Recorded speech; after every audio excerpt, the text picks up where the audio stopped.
relação ao outro, desconsiderando o nosso próprio limite, a gente está escancarando as portas do sadismo da outra pessoa, né? Então, às vezes o outro, né? Às vezes a gente fala muito, mas existem pessoas manipuladoras, existem pessoas vitimistas, mas as pessoas só fazem com a gente aquilo que a gente permite. Aquilo que a gente permite, aquilo que a gente tolera, né? Uma pessoa só entra na sua casa se você fornecer a chave, né, da casa dela. E esse papo não é sobre casas, não é? Mas a gente quer compartilhar aqui, inclusive, com a audiência, também alguns sinalizadores do que é um relacionamento abusivo. Porque, às vezes, fica muito no plano teórico, né, da pessoa sintonizar com o seu próprio desconforto, mas às vezes existem pessoas que têm muita dificuldade de perceber e sintonizar com o seu próprio desconforto. Inclusive, existe até um termo que está bem popularizado agora, que é o gaslighting, não é? Que é uma pessoa abusadora, ela minimiza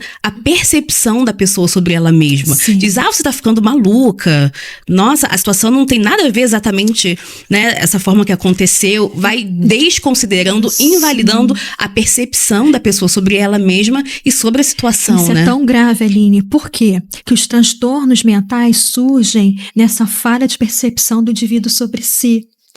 O indivíduo perde a identidade e começa a se enxergar através do sintoma. E quando a pessoa se relaciona com esse perfil de pessoa abusiva, que minimiza situações, distorce situações, que você começa a olhar a situação e falar, será que é isso mesmo? Será que eu fiz dessa forma mesmo? Você começa a duvidar de si, e quando você começa a ter essa dúvida sobre você, e o manipulador vai fazendo isso em situações pelo qual ele se sente desconfortável. Como ele não sabe pedir desculpas e reconhecer que errou, ele começa a manipular situações para você se achar errada. Quando você percebe, você que tá pedindo desculpa pro manipulador. Poxa, perdão, desculpa, eu acho que interpretei errado. Ou perdão, desculpa, eu acho que eu fui grosseira. Perdão. E às vezes até o ato de você ter sido grosseira, de você ter sido reativa, era o seu corpo avisando que aquilo está errado. Né? O seu corpo sinalizando que aquela situação está errada. Porque as pessoas têm, às vezes, aquela idealização de que uma pessoa que ela é emocionalmente equilibrada é uma pessoa que nunca sente raiva, uma pessoa que nunca sente desconforto, não se entristece. Mas existem situações em que o fato em si, ele pede que você tenha coerência de sentir raiva, desconforto, até pra você se afastar daquilo que te faz mal, né? Até ser mais incisiva nas palavras, até falar com a palavra mais imposta e falar, olha, eu não suporto isso não é legal, eu não aceito isso dessa maneira, você errou comigo. Você falar sobre o seu desconforto em relação ao erro do outro é saúde emocional, não é a passividade o tempo inteiro. Uma vez eu até conversei com a Aline falando assim, controle emocional, você dá proporção às situações de acordo com as situações, né? A vida, ela não é uma linha reta. Então, a gente dá para as situações proporcional ao que a situação pede. Veja bem, se uma pessoa está sendo abusiva com você, o proporcional é você dar um limite não amoroso. O proporcional dentro dessa situação é muitas vezes o limite agressivo, porque está sendo proporcional à situação. Estado de equilíbrio não é ser o mesmo nas mesmas situações. Pelo contrário, isso é desequilíbrio. Você ser o mesmo em todas as situações denota um desequilíbrio emocional. Uma pessoa que não percebe a situação de fora, só está preocupada de como vai lidar com a situação no mundo interno. Só está se protegendo, na verdade, né? Agora, quando a pessoa tem a percepção do mundo de fora, é o estado de saúde emocional. Eu tenho a percepção do que está acontecendo fora e eu vou dar de acordo com a situação que está acontecendo fora.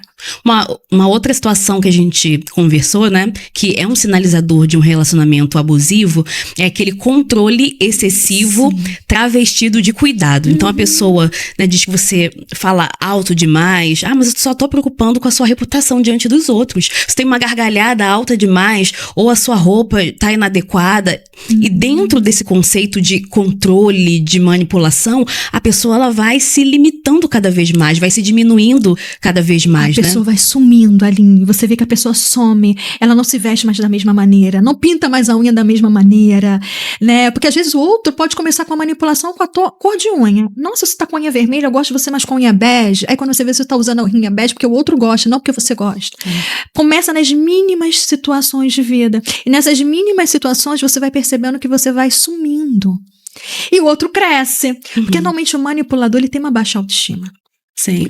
Por que ele tem uma baixa autoestima? Porque ele quer crescer em cima do outro, porque no fundo ele se sente menor. no fundo ele se sente menor. Por isso que ele quer crescer em cima do outro, para se sentir mais poderoso, mesmo ele reconhecendo que ele não é. Ou que ela não é. Que isso pode ser um manipulador homem, ou mulher, pode ser uma mulher manipuladora também, tanto quanto. A manipulação começa nesses pequenos cuidados, nessas pequenas limitações,